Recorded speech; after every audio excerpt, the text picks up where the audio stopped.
Boa noite, pessoal. Essa é a nossa primeira aula de Cálculo 2 desse semestre. Eu quero inicialmente começando a falar sobre a integral definida.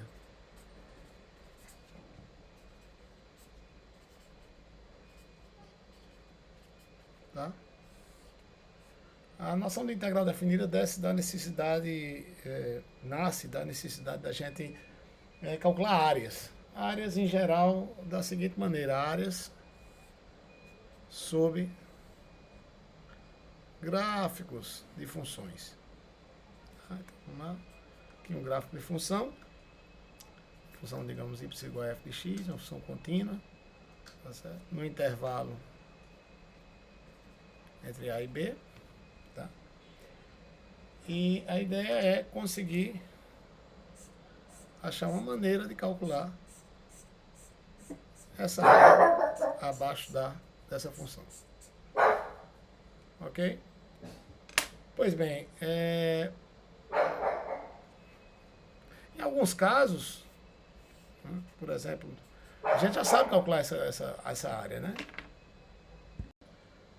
Pois bem, como eu ia falando, em alguns casos simples a gente já sabe calcular essa área. Por exemplo, se a função for uma função constante, né? Se a função for uma função constante,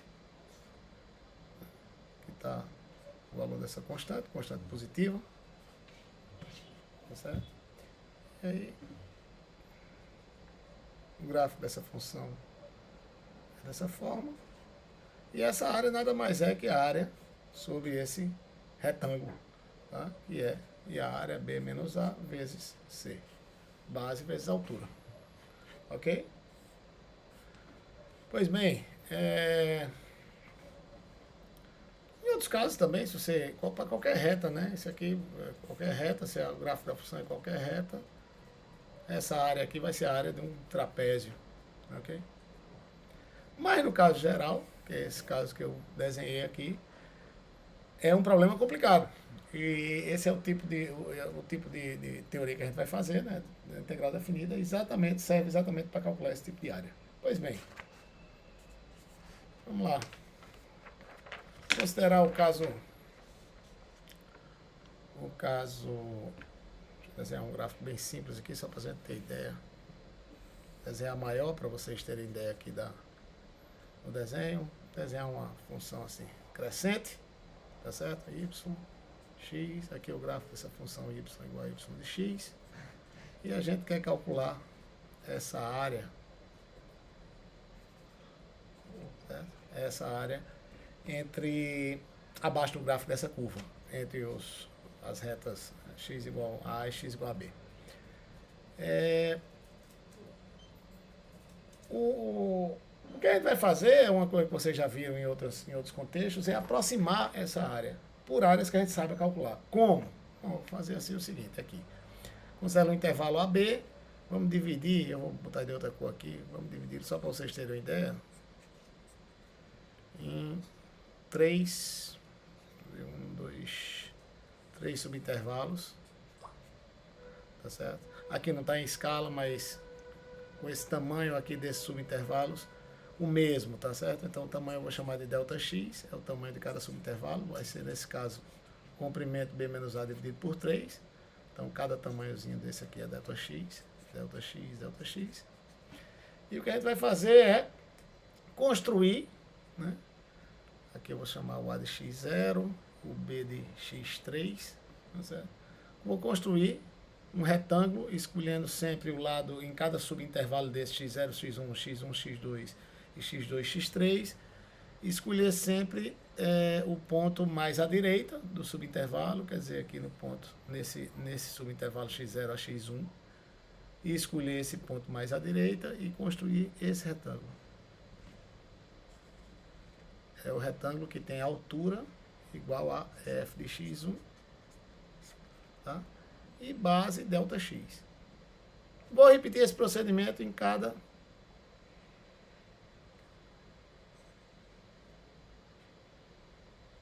subintervalo desses. Nesse caso são só 3, porque eu só dividi em 3. Certo? E a área de cada retângulo desse, você sabe calcular. Tá certo? Basta calcular a área, o comprimento da base vezes a altura. Então, a área de cada retângulo desse, e a soma dessas áreas, seria a área desse retângulo é f de x1 vezes ΔX. A área desse outro retângulo é a altura desse segundo retângulo é f em x2, é f de x2 vezes ΔX, mais a área desse terceiro retângulo, que é f de x3. Isso aqui fica f de x3 ΔX, portanto. Tá? E veja o que acontece então, e aí deixa eu tirar esse papel. Se você começar a fazer esse tipo de construção, mas subdividindo em mais intervalos. Isso nos livros aí vocês vão ter desenhos muito mais legais de entender, mas assim, para vocês terem uma ideia, suponha que eu estou aqui de novo no intervalo AB, com uma função desse tipo, e ao invés de subdividir o intervalo em 3 subintervalos, eu vou subdividir aqui, sei lá, em quantos? Em 10. Ou sei lá quanto mais. Tá? Não vou escrever tudo, mas... Então você vai ter um monte de subdivisões dessa, e aí para cada uma dessas você vai calcular, você vai...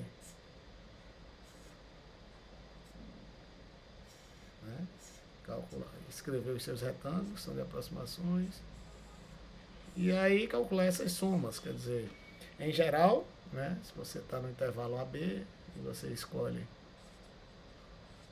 divide o subintervalo em N, o intervalo em N subintervalos, P menos A sobre N, isso aqui eu vou chamar de novo ΔX, tá certo? E manter a mesma notação, tá certo? x2, esses são os subintervalos, menor que xn menos 1, que é menor que xn, que é igual a b, tá certo? Cada ΔX é o comprimento desses subintervalos, e aí você tem as somas, da maneira que eu escrevi ali de antes, as somas de a área do primeiro retângulo, né? Primeiro subretângulo aí, é f de x1, que é a altura desse primeiro retângulo, vezes ΔX, mais até f de xn vezes ΔX. Né? Usando o somatório, somatório de i igual a 1 até n, f de x e ΔX. Certo? E você pode ver, a primeira coisa que você nota que para uma função desse tipo, né, essa área que eu estou calculando, aproximando para o retângulo, sempre vai ser maior que a área que você busca. Isso é muito fácil de ver aqui. Né? Como essa função é sempre crescente e eu estou sempre escolhendo os limites laterais esquerdos de cada intervalo, essa área por retângulo vai ser sempre maior, né, que a área que a gente procura.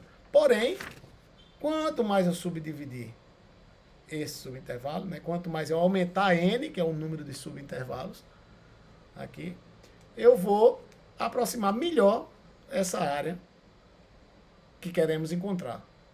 Tá certo? Então, esse tipo de aproximação é que vai nos levar à ideia de integral definida.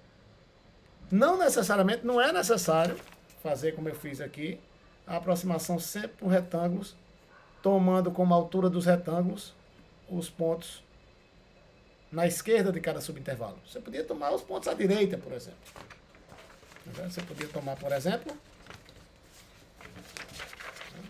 os pontos à direita e obter algo assim. Só desenhar para essa mesma função, para vocês terem uma ideia do que é que eu estou mencionando. Está aqui a função x, y igual a f de x. E aqui você tem B, A. E aqui, vou dividir de novo em 3 subintervalos, só para dar uma ideia. Tá certo? 3 subintervalos. Esse aqui é o x0, x1, x2, x3. Em princípio aqui, né, tudo do mesmo tamanho. Aqui é ΔX, a base, né, de cada comprimento de cada subintervalo desse. E aí, ao invés de escolher a altura dos retângulos como o f em x1, quer dizer, o f nos pontos direitos do retângulo, eu vou escolher aqui nos esquerdos, por exemplo. Então, esse subretângulo eu vou construir assim, ó. Isso aqui é f de x0, que é f de a. Esse vai ser mais um subretângulo com altura f de x0, f de x1, perdão. E esse aqui com altura f em x2. Ok? Pois bem, a soma dessas áreas, né, vão ser dadas, é f de x0, perdão, primeiro é f de x0, altura vezes delta x, mais f de x1 vezes delta x, mais f de x3 vezes delta x. Claramente, a soma dessas áreas é menor do que a área que a gente está buscando. Porém, se a gente fizer a mesma construção, né, você vai subdividindo em mais, né, subintervalos, quer dizer, o intervalo AB, né, delta x, o comprimento de cada subintervalo é B menos A sobre N, faz o N crescer, isso aqui você está aumentando o número de subintervalos, vai aumentar o número de retângulos, e essa área, apesar de ser sempre menor do que a área que você está buscando, vai, sob algumas condições para a função f, se aproximar da área que a gente está buscando, que é a área abaixo da curva. Ok? Esse é o ponto. Então, aqui, se você pode dividir, e você pode fazer diferente também. Você pode, ao invés de escolher os pontos esquerdos de cada subintervalo, né, os limites, né, inferiores de cada subintervalo, que é x, você simplesmente pode, para cada subintervalo, aqui está o A, isso aqui vai ser o x0, né, vamos dividir de novo em 3 para a gente ver grandes, né, aqui seria o x1, x2 e aqui o B igual a x3. Para cada subintervalo desse, eu vou simplesmente escolher um ponto e vou chamar de x1 asterisco, um ponto que esteja dentro do intervalo. Pode ser o ponto médio, pode ser qualquer ponto que pertence a esse intervalo. Então, x1 asterisco. E aqui olha quem é f de x1 asterisco. E aqui eu construo esse retângulo com essa altura.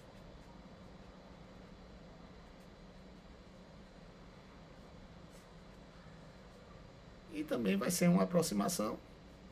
Vou botar aqui. Também vai ser uma aproximação para a área em questão.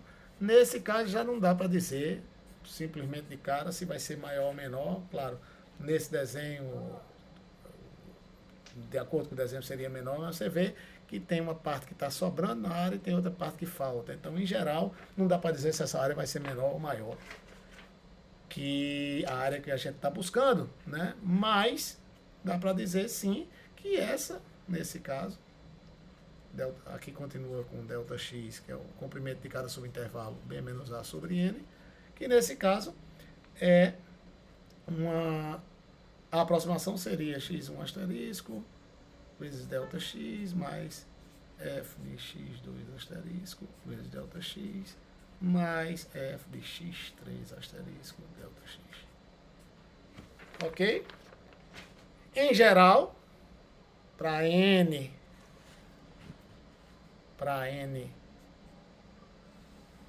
deixa eu desenhar em outra folha, fica melhor. Em geral, você faz o N crescer, tá certo? O que é que você vai obter? Faz o N crescer, e agora, de novo,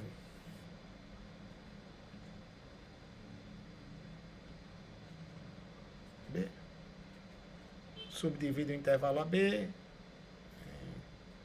x1, x2, x3, e aí assim por diante, e escolhe para cada subintervalo desse um ponto que eu estou chamando x1 estrela, né, x1 asterisco, x2 asterisco, e assim sucessivamente. Vejo o f aqui e calculo esse retângulo, subretângulo, com base ΔX igual a B menos A sobre N. Tá? E a altura F de X e asterisco. Ok?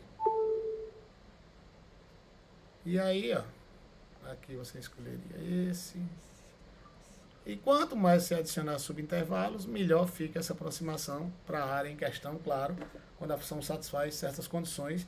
E já vou adiantando uma delas, que garante, sem dúvida, que essa soma, que essas áreas vão aproximar a área que você está buscando, é que a função seja contínua no intervalo AB.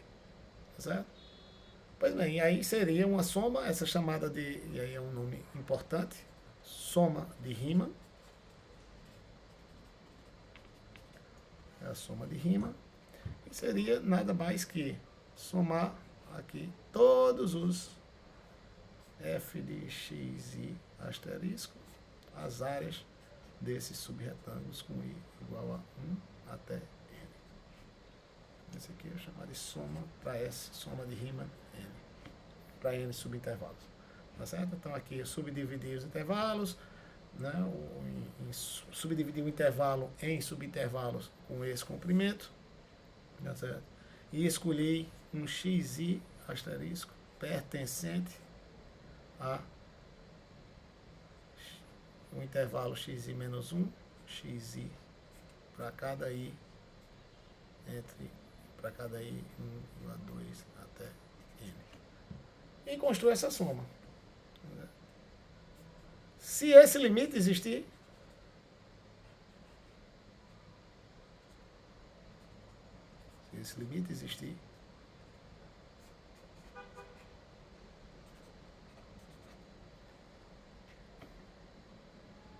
isso aqui é, por definição, a chamada integral de A até B, a integral definida de A a B da função f de x, dx, que dá, nesse caso de uma função contínua e positiva, exatamente a área abaixo do gráfico da função, entre A e B.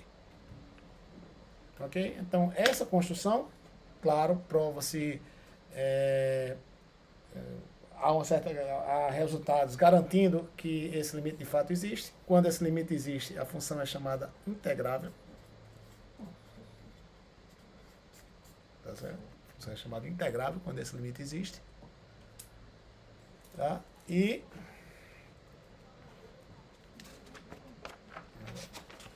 o primeiro teorema, que não vou provar, mas para vocês saberem, é que é o seguinte: se f é contínua em intervalo AB, tá certo? Então, f é integrável em AB. Em outras palavras, né, a integral, aquele limite existe, quer dizer, a integral de A até B de f de x existe. Tá? Que é aquele limite, quando n tende a infinito, de i igual a 1 até n, xi asterisco ΔX. Note que esse xi foi escolhido, esse xi asterisco foi escolhido arbitrariamente em cada subintervalo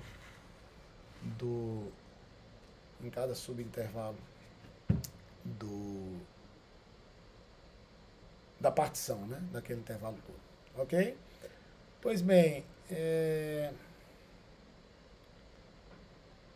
de fato, f não precisa ser contínuo. F pode ser descontínuo apenas em alguns pontos finitos. Em outras palavras, se f é descontínuo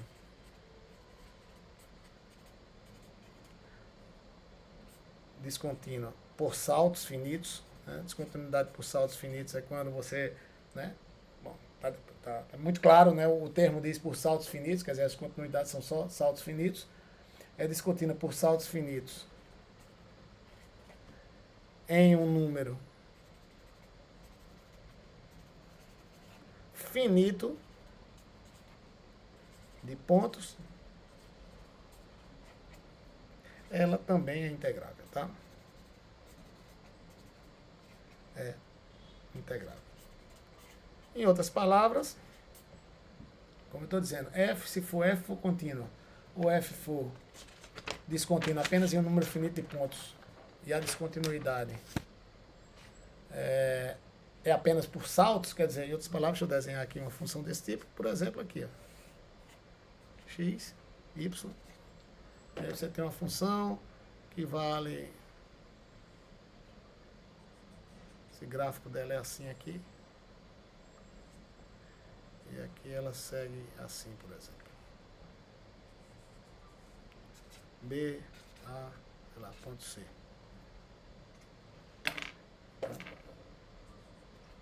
Essa função é integrável, continua sendo integrável, tá certo? E a integral de A até B dessa função vai ser, integral de A até B dessa função vai ser a soma dessas áreas, dessas duas figuras. Ok? Observações. Isso aqui é um número, tá? Claro, dá uma área nesse caso dessas funções positivas, não é? E contínuas e positivas. Isso aqui é um número, então, veja só, isso não depende de x. Isso aqui tanto faz. A variável que eu coloco aqui dentro, tanto faz. Então, esses dois números são iguais, tá? Isso não depende de t igual a integral de A até B, de F, de S, de S. Tá? Isso aqui é um número. Propriedades importantes. Tá certo? Propriedades importantes. Outra observação. Antes de qualquer coisa. Outra observação. Outra observação é a seguinte. É que se você tiver, agora a gente está calculando a área, mas se você tiver uma função onde aqui é parte dela é positiva e parte negativa, a integral dela, de A até B, né, dessa função, x, isso aqui é o gráfico de y igual a f de x, a integral, e é fácil ver isso, é fácil fazer a conta, mas a integral dela, o resultado da integral é a diferença entre essa área, que entra com número, vou chamar de A1 essa área, e A2 essa outra, a diferença entre essa área, a área que está acima do eixo x, que entra com sinal positivo na integral, subtraída, né, a diferença entre essas duas áreas, porque já que nessa parte onde o gráfico está abaixo do eixo x, a função é negativa, portanto, naquela conta daquele limite, essa parte entra com sinal negativo. Então, é uma diferença entre áreas quando você tem funções que não são sempre positivas. Tá certo? A integral de A até B dessa função é essa área, o valor numérico dessa área, menos o valor numérico dessa área. Ok? Propriedades da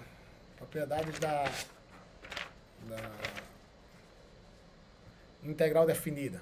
Né? Vamos lá. Propriedades importantes, que isso aí vão ser usadas, muito usadas, não vou prová-las, mas algumas são diretas, mas eu quero escrevê-las. Integral de A até B, de f de x dx, é igual a integral de B menos integral de B até A, f de x dx. Basta você verificar que de fato faz sentido definir isso dessa forma, tá? E quando você escreve, faz a conta, vê que um é menos a outra. Quer dizer, se você muda os limites de integração, esses são os nomes dos limites que aparecem aqui, né? Você muda o sinal da integral, tá certo? A integral de A até A, de f de x, A até A, que é A, de f de x dx é igual a zero. Certo? A integral também é um operador linear. A integral da soma é a soma das integrais. Linear porque também vale para multiplicação de constante, né, de escalar. Integral de A até B de uma constante vezes uma função f de x nada mais é que a constante. Integral de A até B f de x dx. E integral, se você integra de A até um determinado ponto C e depois integra de C até um determinado ponto B, isso aqui nada mais é que a integral de A até B, no intervalo todo AB. Além disso, importante demais ver essas propriedades, tá, pessoal? Além disso, vocês vão usar, cansar de usar, então é importante que vocês estudem, tá? Além disso, você tem teorema, propriedades de comparação. Por exemplo, se f de x maior ou igual que zero em AB, isso aqui implica que a integral de A até B de f de x dx é também maior ou igual que zero. Então, se você pensar em termos de áreas, é muito claro isso. Né? Se f de x maior ou igual que g de x em AB, isso aqui implica que a integral de A até B de f de x dx vai ser maior ou igual a integral de A até B de g de x dx. E terceiro, muito fácil olhar em termos de áreas isso, se você pensa em termos de áreas, certo? E se existem números, que f menor ou igual que f de x menor ou igual que m grande para todo x no intervalo AB, então m vezes b menos a é menor ou igual a integral de A até B f de x dx menor ou igual que m vezes b menos a. Ok? Muito simples de ver em termos geométricos, né? Para f positiva, digamos, só vou desenhar para f positiva. Mas é muito simples de ver, né? O que é que eu estou dizendo aqui? Eu estou dizendo que você tem um m.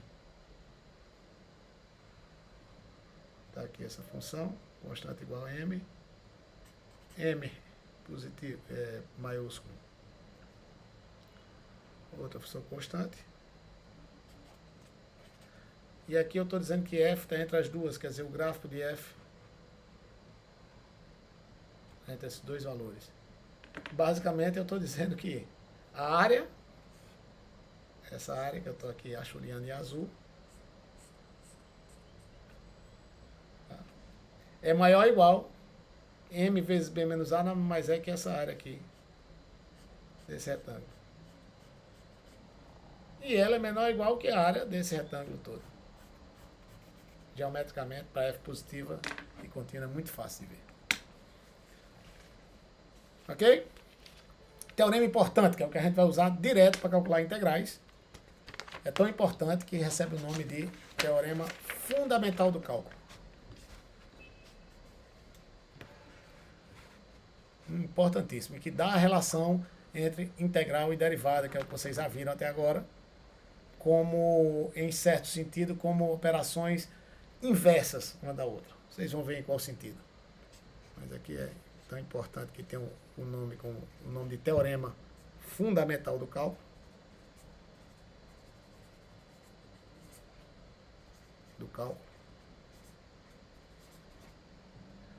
E é o seguinte: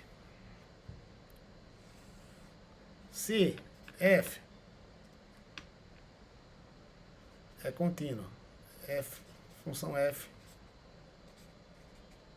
então, definida em AB, função real, é contínua, então a função g, definida também em AB, valores reais, definida por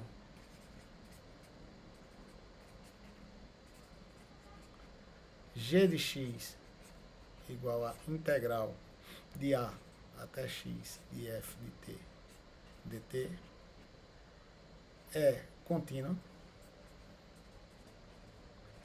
em um intervalo fechado AB, tá? Diferenciável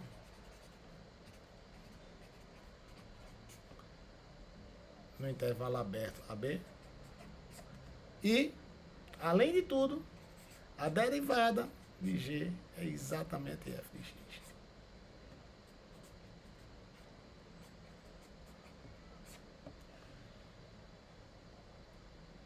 Tá certo? Então, essa função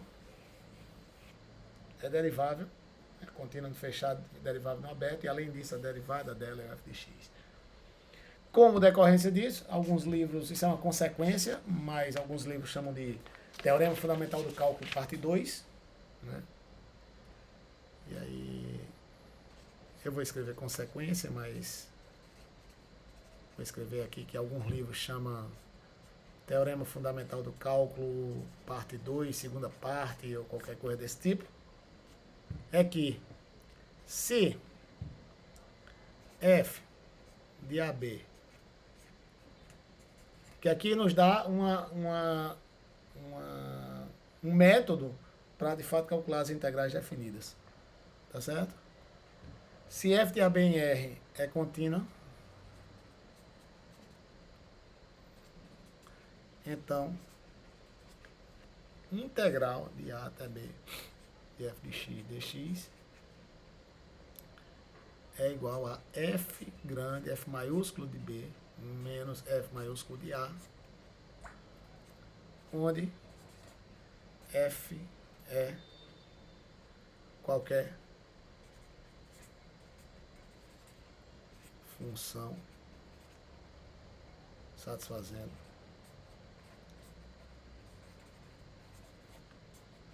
derivada de f maiúsculo igual a f de x. O nome para essas funções, talvez vocês não tenham escutado ainda, a nomenclatura, a definição,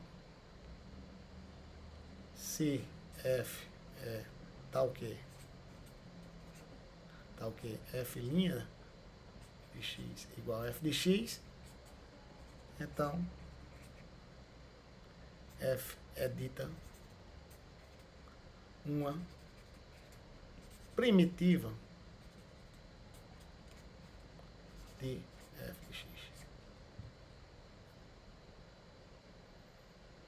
Tá certo? Então, em outras palavras, o que essa parte, essa consequência do teorema fundamental do cálculo, que é chamada às vezes de segunda parte do teorema fundamental do cálculo, diz é que, para calcular a integral definida, basta eu encontrar alguma primitiva, qualquer que seja primitiva da função f, chamada o integrando, a função é chamada integrando, e calcular o valor dessa função e fazer a diferença dos valores dessa função entre os valores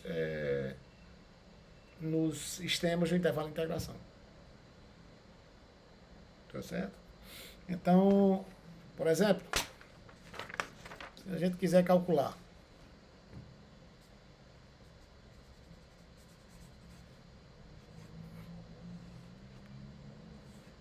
integral de 0 até 1 de x dx, o que é que a gente tem que fazer? Primeiro, é encontrar uma função que tem derivada igual a x. Que função é que tem derivada igual a x? Por exemplo, se f de x igual a x quadrado sobre 2, quem é f' de x? F' de x é x. Portanto, x quadrado sobre 2 é uma primitiva de x. Portanto, pela segunda parte do teorema fundamental do cálculo, nos diz que você basta calcular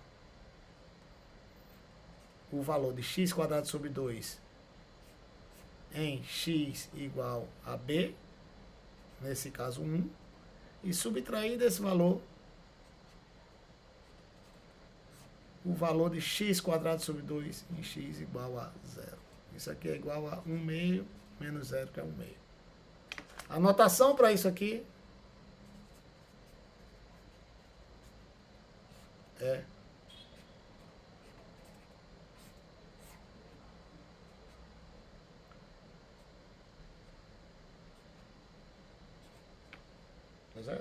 às vezes com uma barra aqui, uma barra vertical. Ok? Outro exemplo, que é a integral de 0 a π sobre 2 de cosseno x dx. Então, primeiro a gente tem que encontrar uma função que tenha derivada igual a cosseno. Em outras palavras, encontrar uma primitiva do cosseno.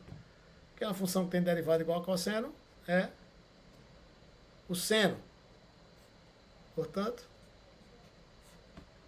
essa integral definida vai ser seno x, isso aqui é avaliada em x, calculada em x igual a π sobre 2, e depois você subtrai desse valor o valor dessa função em zero. Então, essa integral definida nada mais é que seno de π sobre 2 menos seno de zero, nada mais é que seno de π sobre 2 é 1, menos seno de zero que é zero. Então, essa integral de 0 a π sobre 2 dessa função é 1. Ok? Só para terminar essa primeira aula de teoria, tá? É que outra notação, né, para simplificar várias das coisas que a gente vai fazer, é a chamada notação de integral indefinida. A integral indefinida serve para denotar todas as primitivas de uma função. E todas as primitivas de uma função, bom, já vou falar esse teorema, mas isso aqui é primitivas de f de x. Tá certo? Então, como eu já falei antes, mas só a definição, só para ficar claro. Só para escrever, né? Função f é dita, f de x é dita primitiva. Eu não estou sendo, né, dizendo onde é que f está definido, então em geral está definido em RR, está definido no intervalo, tá certo? Bom, vou escrever direito. Tá? Uma função f de x, vou escrever direito, é dita primitiva de f no intervalo e se f de x linha é igual a f de x para todo x em R, para todo x no intervalo I. Ok?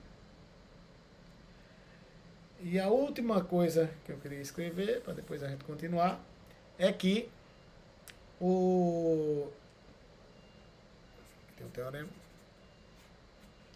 Se f e g são primitivas de f em um intervalo I, a diferença entre duas primitivas é apenas uma constante. Intervalo I, então f menos g, f de x é igual a g de x, mais uma constante geral.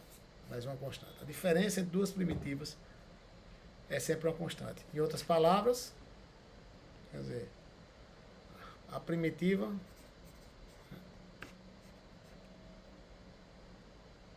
se f é primitiva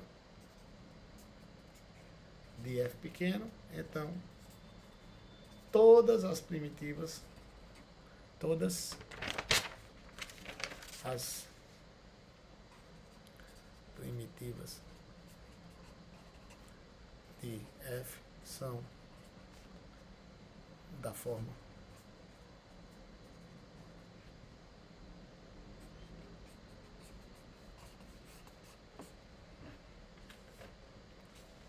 ok, pessoal? Essa é a primeira parte que eu quero que vocês deem uma olhada, tá certo? A partir da próxima, eu já vou mostrar métodos, né? Métodos para calcular integrais, tá certo? Os métodos mais usuais que a gente vai ver, tá bom? Até a próxima.